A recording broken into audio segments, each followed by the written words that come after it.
When I say the words Batman cartoon, what comes to mind? Well, if you like the OGs, you're probably thinking of Batman the Animated Series. Or if you like things to be a little more lighthearted, you could be thinking of Batman the Brave and the Bold. Review coming soon. But if you're like me and grew up with this show dominating Saturday mornings, you're thinking of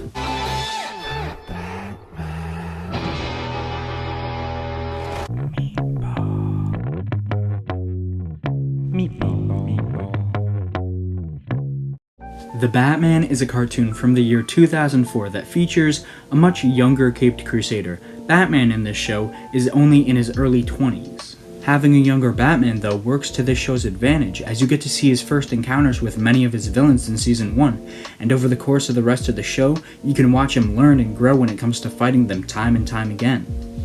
He fights many of the classic villains like Joker, Penguin, and Mr. Freeze, but there are also some of my personal favorite, more obscure adversaries in this show like Cluemaster, Man-Bat, and most importantly, Clayface.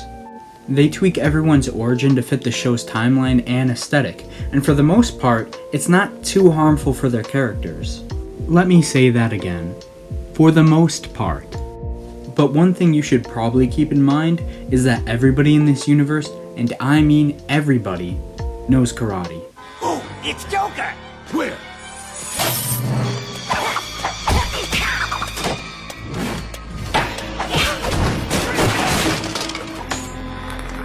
When is the last time the Penguin of all people posed a physical threat to anybody?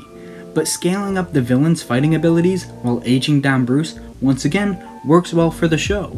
Now, almost every fight can be Batman's last. The city is a lot more violent, which just means that every battle has its own levels of stakes. But don't get me wrong, it's not all Kabuki twins and Riddler staffs. The show actually has a pretty decent emotional weight to it as well. The dynamic between Bruce and Alfred carries the first couple of seasons of the show, along with Bruce's friendship with Detective Ethan Bennett.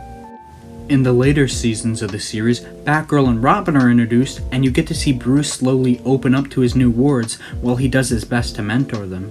And eventually, in the final season, things kind of go off the wall, and the entire Justice League is introduced. I would have preferred this to stay an isolated Batman show, but those episodes are just so much fun, how could I say no to them? Overall, I rate The Batman a 6 out of 7. It's a severely underrated DC show that balances the darker and lighter tones of the Batman mythos well, and is a great introduction to the Caped Crusader. It had real, genuine character growth despite its more cartoony villains, and all around was just a very well-rounded cartoon.